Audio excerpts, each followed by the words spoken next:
જય શ્રી કૃષ્ણ. રસીલો સ્વાદમાં તમારું સ્વાગત છે. આજે આપણે બનાવીશું પાપડીનો લોટ. એના માટે પહેલાં એક લોઢિયામાં 1 ચમચી તેલ લગાવી દઈશું.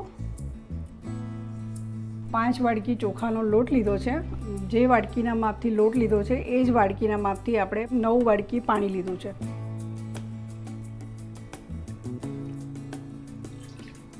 હવે આ પાણીને ઉકળવા મૂકી દઈશું અને એમાં 1 ચમચી જીરું, 1 ચમચી તલ, 1 ચમચી અજમો ઉમેરીશું, 2 ચમચી મીઠું ઉમેરીશું. જનરલી પાપડીના લોટમાં પાપડ ખાર ઉમેરાય છે, પણ આપણે ઘરમાં ખાવા માટે બનાવીએ છીએ એટલે અડધી ચમચી સોડા ઉમેરીશું. 2 ચમચી મરચાંની પેસ્ટ ઉમેરીશું અને આને ઉકળવા દઈશું. ઉકળવાની શરૂઆત થાય પ્રોપર પછી એમાં આપણે લોટ ઉમેરીશું.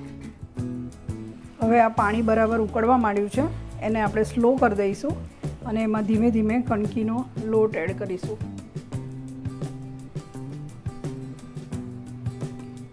અને આને વેલણની મદદથી હલાવી લઈશું.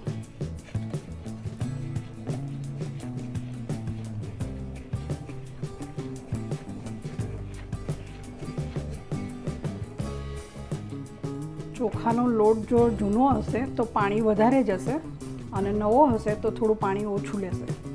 લોટ બાફવા માટે આપણે આ વાટકો લીધો છે, એને પહેલાં ગ્રીસ કરી લઈશું તેલથી. તેલવાળો હાથ કરીને આ લોટમાંથી લુવા વાળી લઈશું.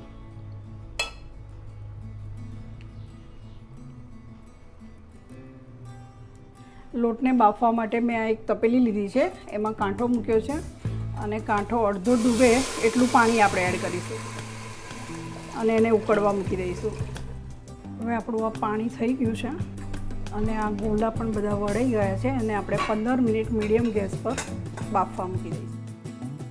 પાપડીનો લોટ આપણો રેડી થઈ ગયો છે.